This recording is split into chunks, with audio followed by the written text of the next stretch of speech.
"You're fired." 2 words I never expected to hear from my own father.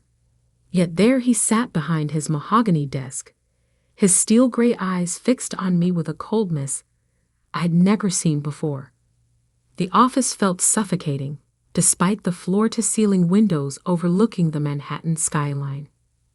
"Dad, if you just listen about the Henderson account."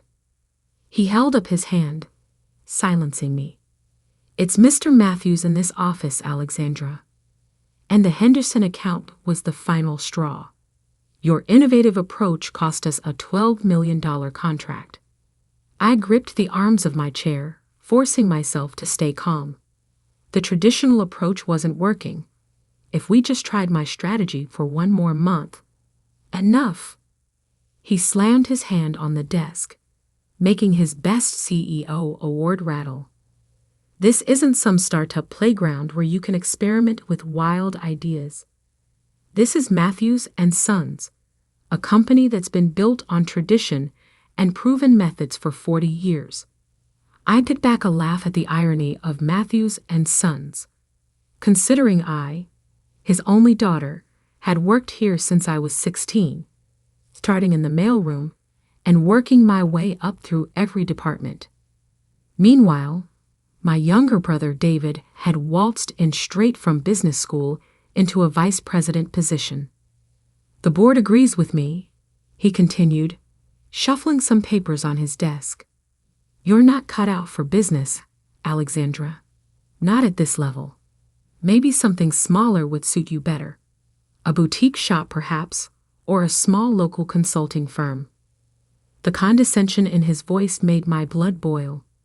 I stood up slowly, smoothing down my charcoal gray suit, the same one I'd worn to countless meetings where I'd brought in millions in new business.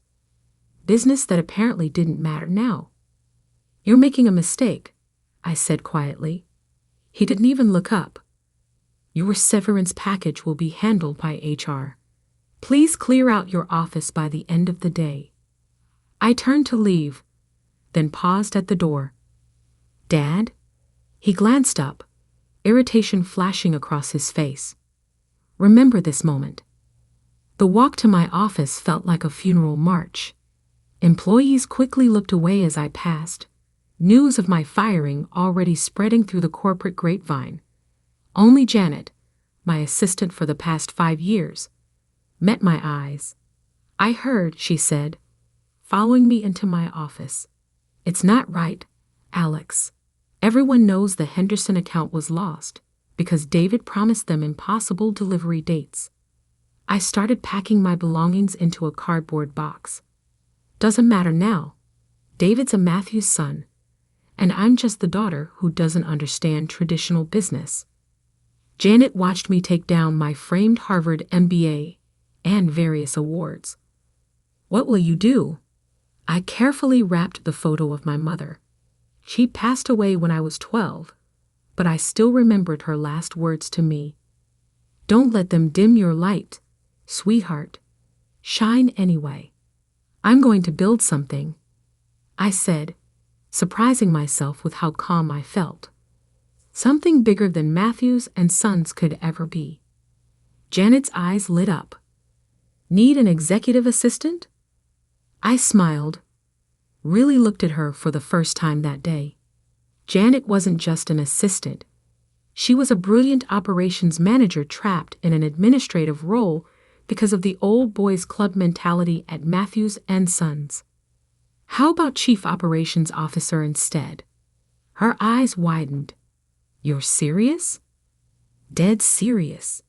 I handed her my personal card, the one without the Matthews and Sons logo.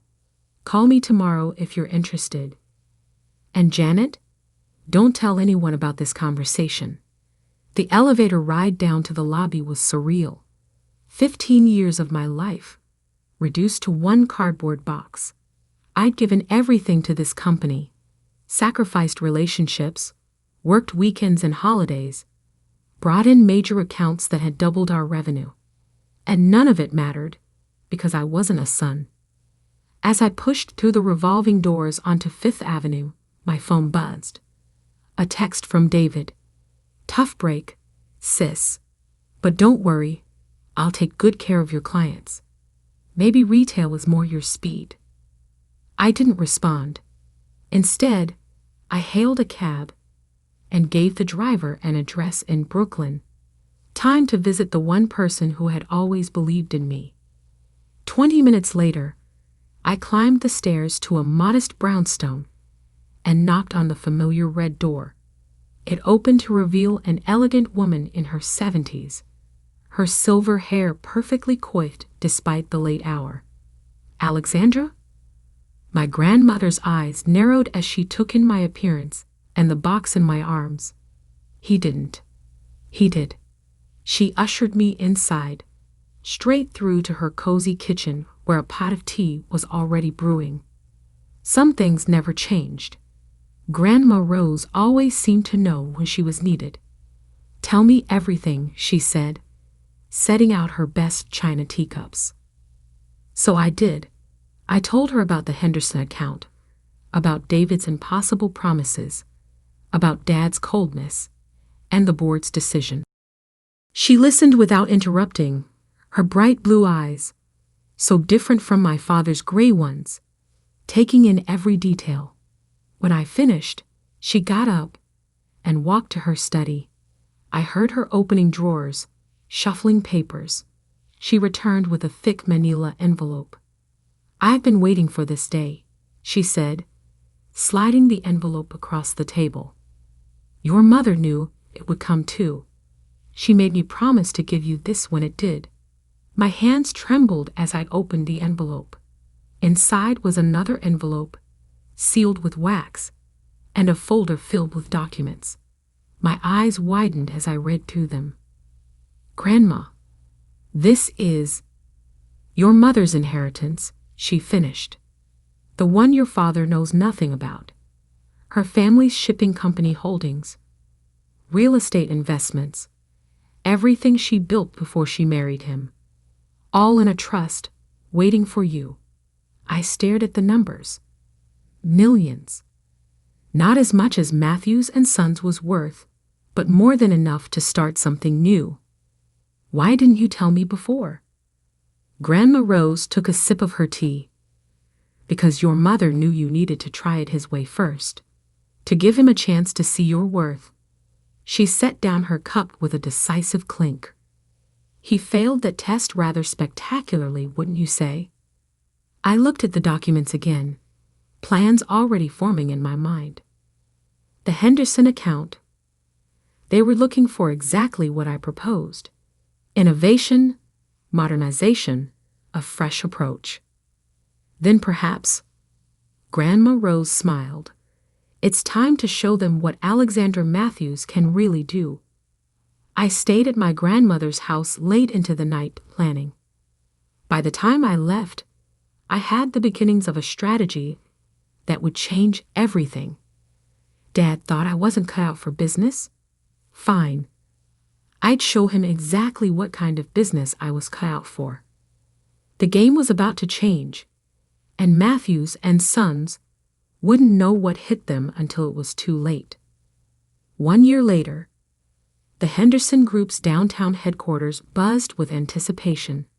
In the main conference room, Janet, now my COO, was setting up for our presentation. Through the glass walls, I could see Thomas Henderson himself pacing, checking his watch every few minutes. They're here, Janet whispered, glancing at her tablet. Matthews and Sons representatives just arrived in the lobby. I smoothed down my tailored Armani suit, crimson red, a far cry from the conservative grays and blacks my father preferred. Right on time to watch their biggest account slip away. Alex. Janet's eyes sparkled with mischief. Did you plan this? The presentation time? Pure coincidence. I smiled. The fact that my father and brother are desperate to keep Henderson's business while I'm here to take it. Now that's just good strategy. The last year had been a whirlwind. Using my mother's inheritance and Grandma Rose's connections, I'd built Nova Enterprises from the ground up. We specialized in exactly what Matthews and Sons feared most: innovative business solutions for the digital age. Janet had been instrumental, bringing over key talent who'd been overlooked at Matthews and Sons. Turns out, I wasn't the only one tired of traditional methods. The conference room door opened. Thomas Henderson entered, followed by his board members. And behind them, looking significantly more worn than the last time I'd seen them, came my father and brother. Dad stopped short when he saw me, his face draining of color. David actually took a step backward, nearly colliding with a board member. "Alexandra?" My father's voice cracked slightly. "Mr. Matthews?" I replied coolly, extending my hand. What a surprise! I wasn't aware Matthews and Sons would be joining us today. Thomas Henderson looked between us, confusion evident on his face. "You know each other?" "Ms. Matthews used to work for us," my father said stiffly, ignoring my outstretched hand. "Matthews?" Thomas raised an eyebrow. "Any relation?" "Just a former employee," Dad cut in quickly. "Actually," I smiled, "I'm his daughter, but that's ancient history. Shall we begin the presentation?"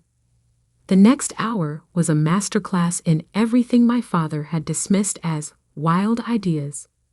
I showed them Nova's digital transformation strategy, our AI-driven analytics, our cloud-based solutions, everything the Henderson Group had wanted a year ago when Matthews and Sons had insisted on sticking to outdated methods. David's face grew increasingly red as board members nodded appreciatively. My father sat stone-faced, but I could see his hands clenching under the table.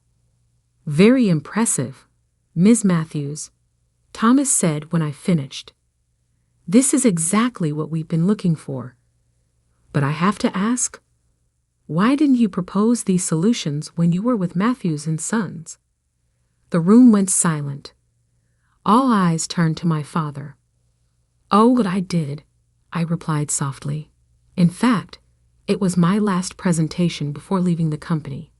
Wasn't it, Mr. Matthews?" Dad's jaw tightened. Before he could respond, Thomas Henderson stood up. "Well, I think we've seen everything we need. Ms. Matthews, your proposal is exactly what the Henderson Group needs to move forward. I believe our legal team already has the contracts drawn up." "What?" David spluttered. "You can't be serious. We've handled your business for 20 years. And in those 20 years, you've fallen behind every technological advancement in the industry," Thomas replied firmly. "It's time for a change." As the contracts were being signed, I caught my father's eye. He looked older somehow, defeated. Part of me felt a twinge of sympathy, but then I remembered that day in his office, his cold dismissal of everything I tried to build. The Henderson account was just the beginning. Over the next 6 months, Nova Enterprises systematically targeted Matthews and Sons' biggest clients. We didn't poach them. We simply offered them what they'd been begging for: innovation, efficiency, results. One by one, they jumped ship.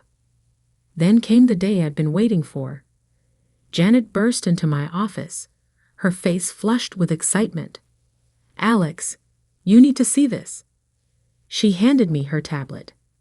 On the screen was a financial news article: Matthews and Sons stock plummets amid client exodus. Bankruptcy fears loom.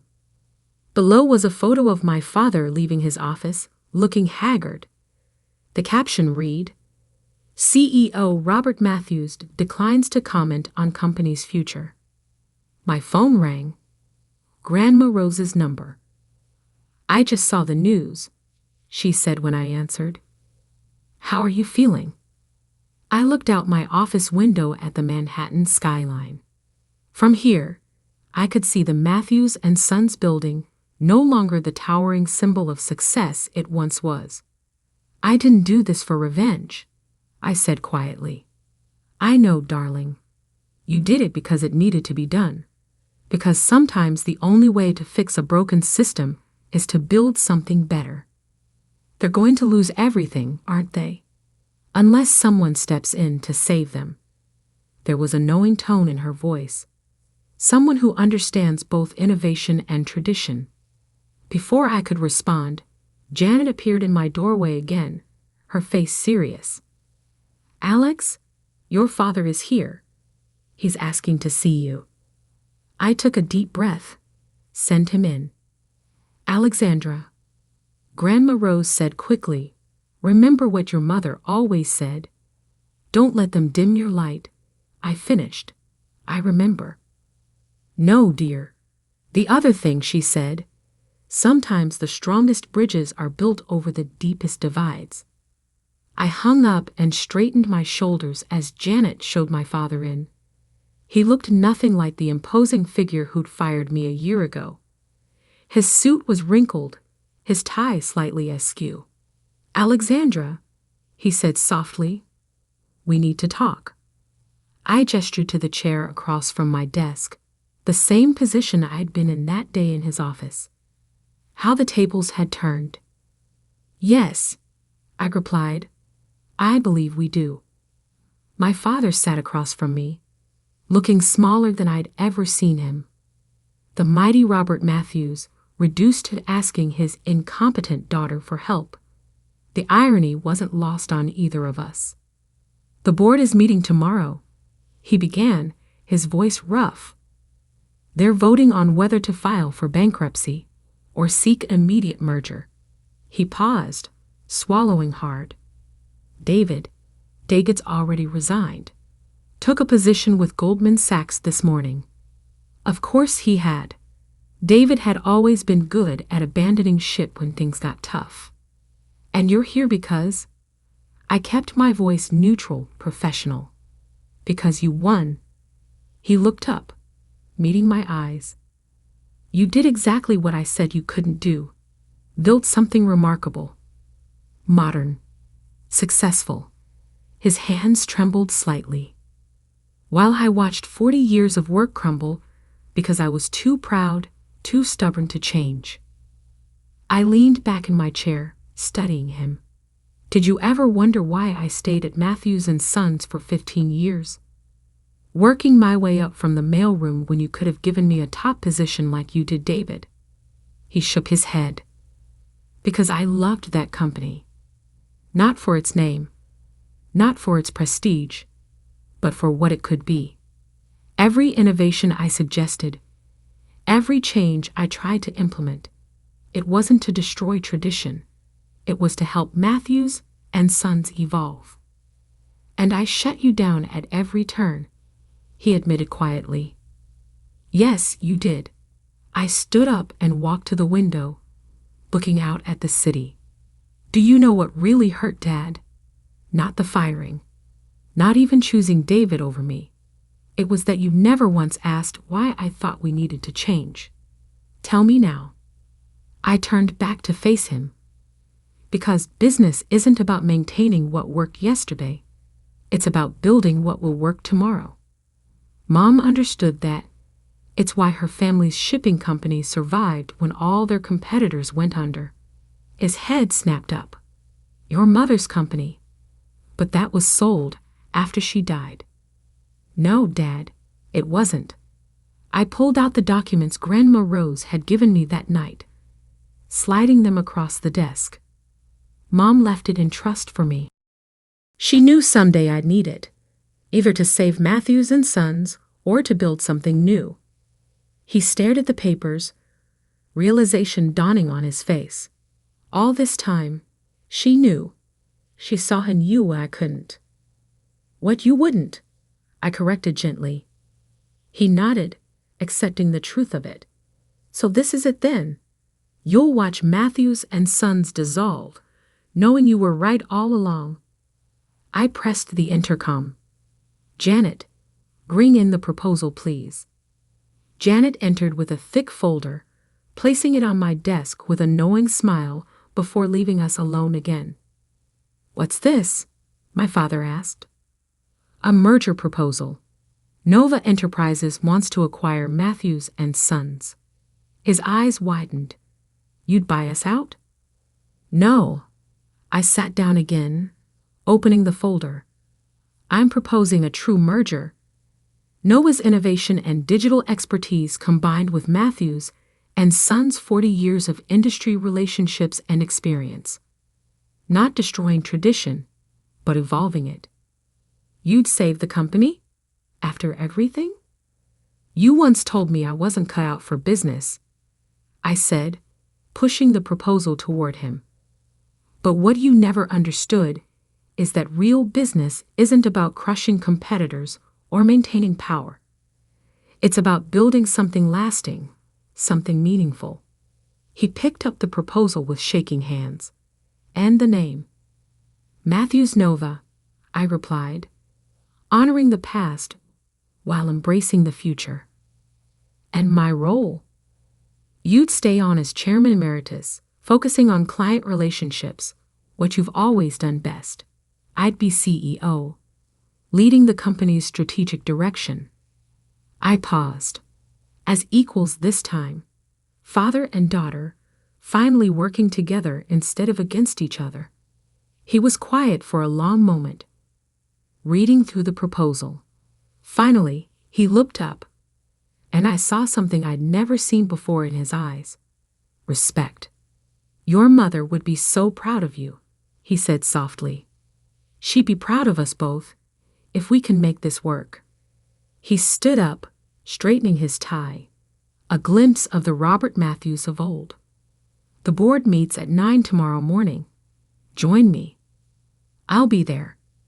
After he left, I called Grandma Rose. Well, she asked, how did it go? We're merging the companies. Matthews Nova, bringing the best of both worlds together. She chuckled. Your mother always said the strongest bridges are built over the deepest divides. You've built quite a bridge, Alexandra. The next morning, I stood beside my father in the Matthews and Sons boardroom, the same room where I'd presented countless proposals that had been rejected. The board members watched in stunned silence as we presented the merger plan together. The vote was unanimous. Later that afternoon, I sat in what had once been my father's office, now mine. The Best CEO award still stood on the shelf, but beside it now sat a framed photo of my mother. Janet knocked and entered. The press release is ready. Want to take a look? I smiled, thinking of how far we'd both come. In a minute. First, call the Henderson Group. I want to personally tell them about the merger. Already done, she grinned. Thomas Henderson said, and I quote, it's about time those Matthews women took charge. I laughed, then turned to look out at the city. Somewhere out there, in an office much like this one, my father was probably doing the same thing, seeing New York not as it was, but as it could be. A year ago, he'd fired me for not understanding business. Now together, we were building something neither of us could have created alone. Sometimes the best revenge isn't revenge at all. Sometimes it's showing them a better way forward. And sometimes, just sometimes, the black sheep of the family becomes its greatest legacy. That evening, I visited my mother's grave, placing a single white rose beside her headstone. The merger announcement was already making headlines. Matthews Nova, a new era in business. You were right, Mom, I whispered. About everything. My phone buzzed. A text from Dad. Dinner tomorrow? I'd love to hear more of your ideas about the digital transformation project. I smiled, typing back, looking forward to it. The sun was setting over Manhattan, casting long shadows across the cemetery. But I wasn't standing in anyone's shadow anymore. I was casting my own light, bright enough for us all to see by. And that, perhaps,